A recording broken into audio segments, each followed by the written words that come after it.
In my early days of gigging, I used to run into the same problem time after time. And if you ever tried to play a song where you have to switch from strumming to a precise picking, I'm pretty sure you've encountered it as well. A lot of things can go wrong here.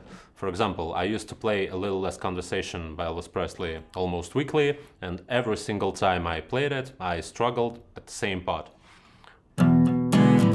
I used to strum pretty aggressively, and then there's this moment. Oh baby, I'm tired of talking. And every time I reached this part, it sounded like this.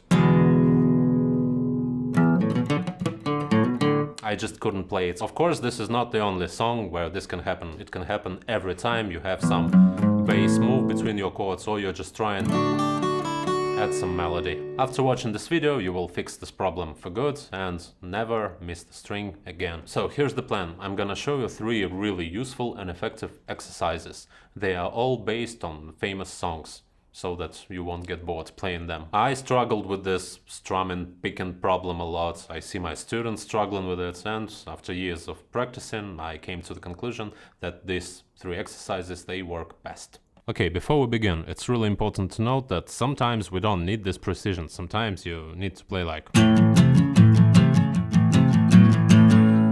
this, and it's totally fine. But I'm talking about songs that require precision. And our first exercise will be pretty easy. It's a chorus from Helter Skelter by the Beatles.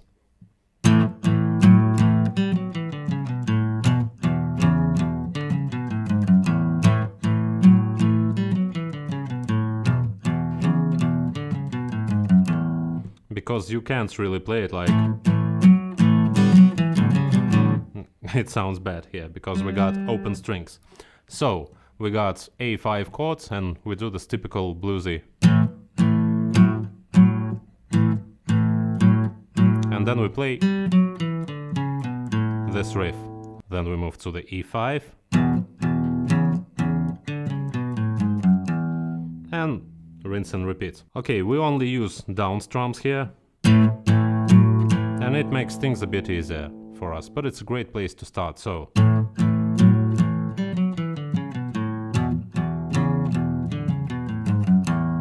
you can sit and just keep playing it. Why is it so hard to do this? Because we use 2 different types of movements here.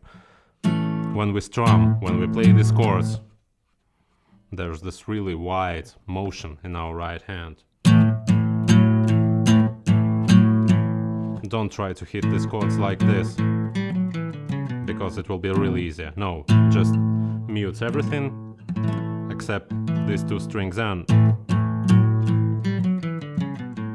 what you should do is use as wide of a motion as you can, and then play these notes precisely and cleanly.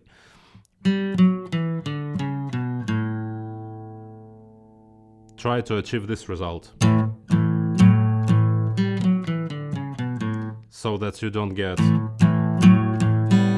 any unwanted strings or this muted sound.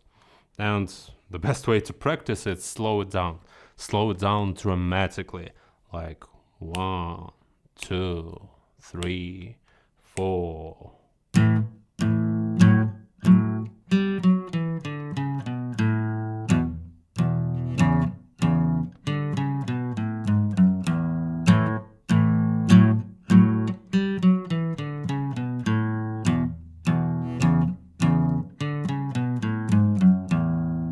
You should be able to hear every single note. If it sounds like... No, you're doing it wrong. Slow it down. One little thing you can do here is use your pinky. Just put it here on the high E string. It kinda anchors your right hand. It gives it a ground, if you know what I mean. Don't use it while strumming, but it really helps you with precision here.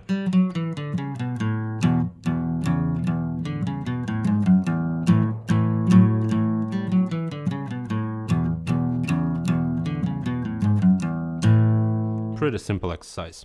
And before we move on to the second exercise, My name is Andrew and you're watching the First Fret Lessons. Our goal is to help you become a guitarist people will want to listen to. Don't forget to subscribe, we'd really appreciate your support, and if you want a free gift from us, be sure to check the link down in the description. Okay, we are going to use a little less conversation here, the song I struggled with the most. I used to play it in the key of E, and we got E chords and A7 then. This little slide here.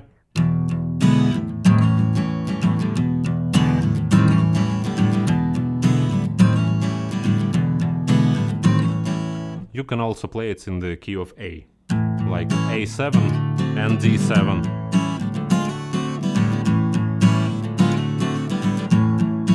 Try to strum as aggressive as you can, like, because it will be much harder to switch to the next part. In the song there is a long pause there, like, come on baby, I'm tired of talking. And only after that we play this lick. But I play it without any pauses. I instantly switch to this lick. This is how it goes.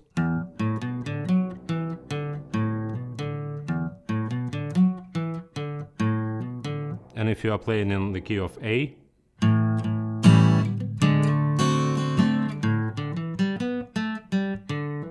you play the same lick, just one string higher.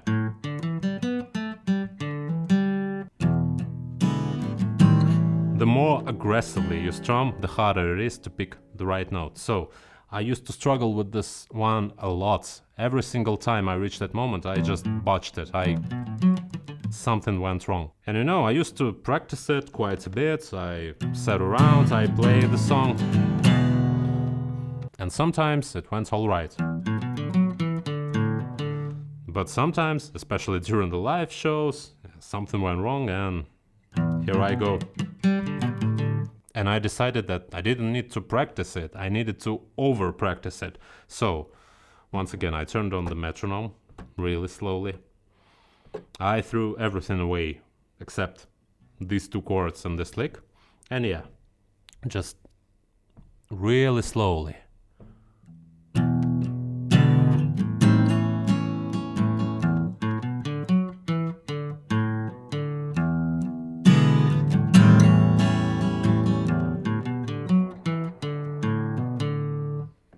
Let your right hand go here. Use as wide motion as you can here, once again. And then this really precise lick. Make sure you can hear every single note, and you can sit for like 5 minutes straight and play this. You can even make things a little harder for yourself and first play E, A, and then play A, D, like this.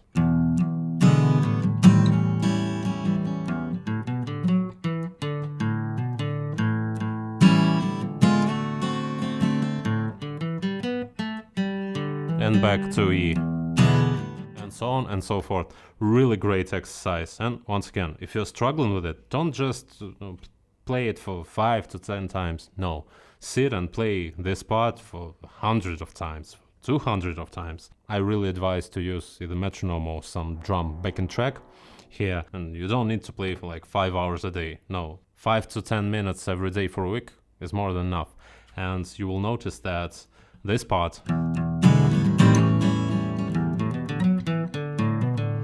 is easier for you now than the rest of the song. Okay, now we know how to play all this bass moves, but what about high strings? Well, I got a good exercise for you, because sometimes we need to play here as well. Our third exercise sounds like this: E minor to D.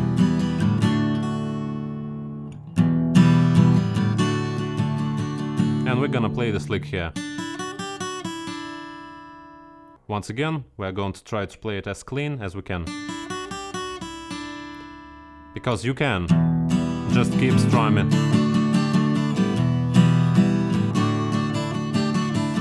If you want, but it's not fun to make life easy for ourselves, so this is what we're gonna do. Okay, try to avoid one really common mistake here. don't hold your right hand like really high over here, because some people play it like,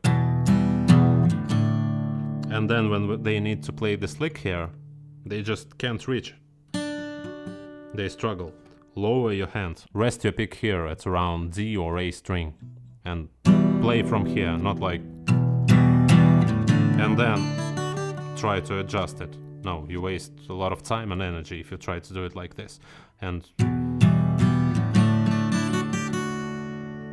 if your right hand goes like this, it twists, it's really hard to play anything. So lower it, hold your pick around the D string and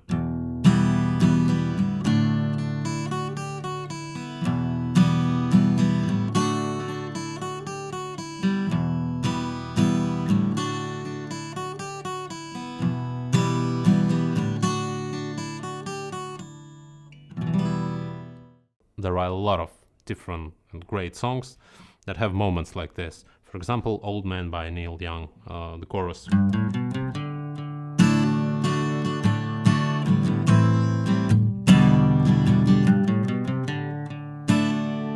Once again, instead of playing the whole song, just sit and play this chorus time and time again.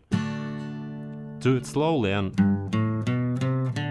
make sure that every note is bright, loud, and clean. You know, there's a real sense of satisfaction when you're playing stuff like this, and you can be sure in yourself. You can trust your arms and not just hope for the best, like, okay, will I hit it this time? And then you don't. No. Play it slowly, practice, not just practice, but over practice. Okay, now you know how to combine strumming with precise picking, and wouldn't it be nice to spice up your chords a little bit? Well, we got a video for you. Check it out and never sound boring again.